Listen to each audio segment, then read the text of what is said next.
What's up, everybody? Welcome back to ICNV Drives Edition. And today I want to touch base and get into a quick conversation. I guess the wife was right. I am out here walking a dog on my own, so maybe we don't do it that often together like I thought. But who cares? It is what it is. So I'm back in a routine of where I said health is wealth, and I'm getting my health back into consideration and taking the steps I need, I guess, to prolong my life. That's the concept. But we all know you can eat right, work out, and still die. So it is what it is. I guess it's more for mental thoughts and concept, and I guess to build your body to the best strength it can possibly be. But that is not the focus of today's vlog. So let's get past this intro and the formalities, and then we'll jump right in.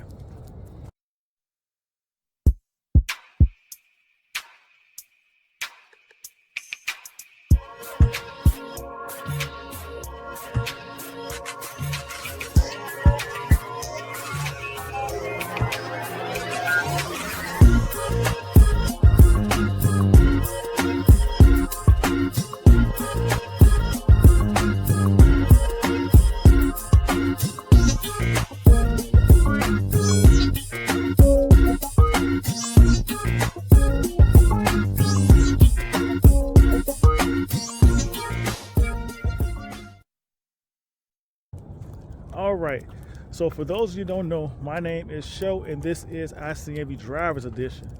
This is an interactive community, meaning if you hit me up on one of my social media platforms or even drop a comment below, I will do my best to respond, and I may possibly make a video about the topic you bring up. Now, with all that being said, today's topic to me is actually an interesting one. And the reason why I sit there and say that is because I did touch bases recently about the luxury SUV market, but what I was actually asked today is if I had to get a high performance SUV, what SUV would that be? Now that's an interesting conversation, because if you think about it, there are several SUVs out there on the market. There's the all favorite Jeep Trackhawk. There is the BMW X5M. There is the Audi RS Q8.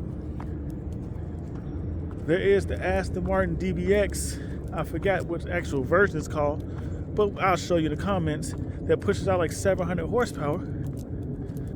There's the Lamborghini Urus. And to me, not trying to throw shade at anything else like the Escalade V, Range Rover Sport, and things of that nature, but to me, those are really the only considerations you could possibly think of. But if you think there's another luxury SUV high performance truck I'm missing, drop it in the comments below, and we can gladly talk about it and see why you think it should be listed as categories. I think this is the perfect time to take a quick break. Go ahead, hit that like button, subscribe to the channel, join the ICNV Drive Edition community. This is an interactive community, so if you hit me up on any one of my social media platforms, I will do my best to respond to you, and I may make a video based off the topic you bring up. So become a member, subscribe to the channel. For all my military members, both active and veterans, I like to give you guys a big salute, because we know freedom isn't free, and because of you guys, it's the reason we get to enjoy the things we enjoy and do what we do today. So again, salute to all my military family members, active members, and veterans. But let's get back to this video. But out of those cars I just mentioned, I feel like the leading favorite would be the Trackhawk. As we all know, the performance it can deliver, it actually has, I would say, acceptable styling. Not going to say anything that's out of the box and crazy, but I really feel like it has a great styling. But to me, it becomes more than just the styling of the vehicle and the performance for me to consider ownership.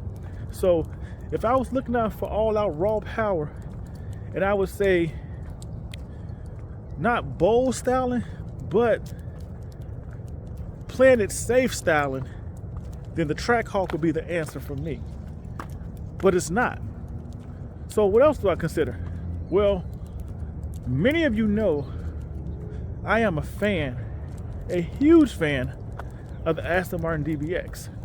And I think this truck, hands down, possesses a unique appeal. And when you match it with max performance efforts that they can offer for this vehicle, to me, that just makes it another level of ownership desire for me. Now, with all that said, the Aston Martin DBX is just something I would like to own that you don't see every day. And overall, I feel like the unique interior, especially if I can get it in all white, the high performance, that makes this truck so desirable. But I don't think it's my number one option. It would be my number two. And the main reason it would be my number two is, one, despite everything I just listed, this vehicle, in my eyes, still wouldn't retain value, but that's understandable. It's Aston Martin. And not only would it not retain value, I think it would be one of the highest vehicles on this list, probably besides the Urus, to maintain, if not the most expensive vehicle on this list to maintain. So this would be my number two option, not my number one. Now, since we mentioned the Lamborghini Urus, I think we might as well go ahead and get that one out the way. I have not been a big Urus fan, although I do like the look of it. To me, it's more of a status quo. The performance is there, no doubt, but it's not performance I'm chasing. It's not a look I'm chasing. It's not the Lamborghini I desire to own. And honestly, and we all have our opinions, I don't think Lamborghini SUV is the way for me. Now, I know many of you are going to have your comments, and some people are going to sit there and say, to me, this was the conversion to make Lamborghini more reachable to a wider market, meaning the parents that can't just get away from their kids. So the SUV of the Lamborghini is definitely a desirable vehicle. It has good performance, and like I said, it's more for a broader range of personnel. And with all that being said, it's not a bad truck. I cannot bash this truck. I actually like this truck, but like I said before, it's just not a truck I desire. To me, that will lead me to the Audi RS Q8. It doesn't have the full power of the Lamborghini Urus, but what it does have is all the technology and, to me, more functional day-to-day living options. Now, yes, most of the stuff and the truck is still built off the same platform as the Urus, and it's the more affordable option to the Urus. But overall, I feel like the Audi RS Q8 of the two is probably the better truck to own, because it will be more financially responsible and easier to maintain.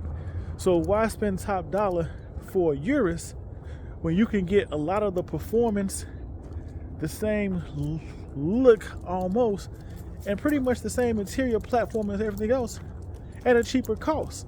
So that's another reason why I ditched away from the Urus and found myself gravitating back to the Audi RS Q8. But that is not my number one choice. So you know that leaves one more vehicle I brought up at the beginning. But honestly, I'm going to touch bases with another.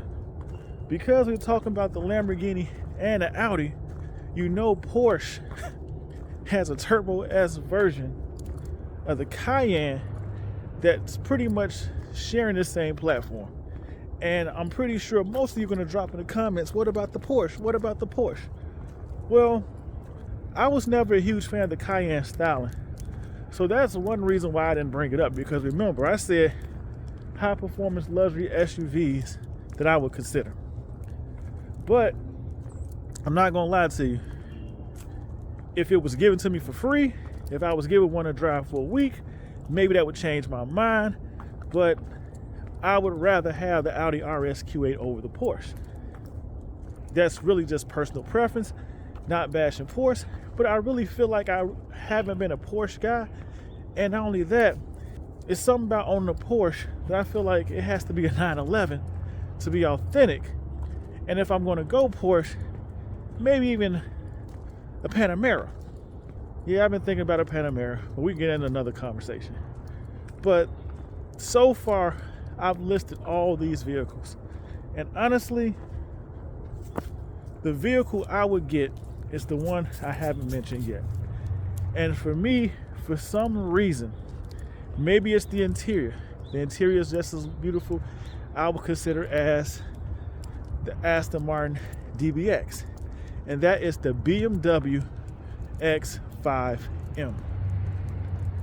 When I look at the latest version of the BMW X5M, I'm not crazy about the styling on the exterior, but it's tolerable.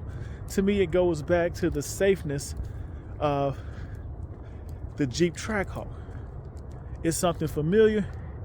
It's something you can play it safe with. But the interior, to me, was a huge step up in the game. And I like the interior. The interior actually pulls me in. The options you can get with it. This car has a lot of performance. And I won't lie to you. If you've been following the channel, I said at some point, I'm going to have to put this car in my garage, if not the Aston Martin DBX. When I look at the two, the more responsible decision is the BMW X5M, at least financially.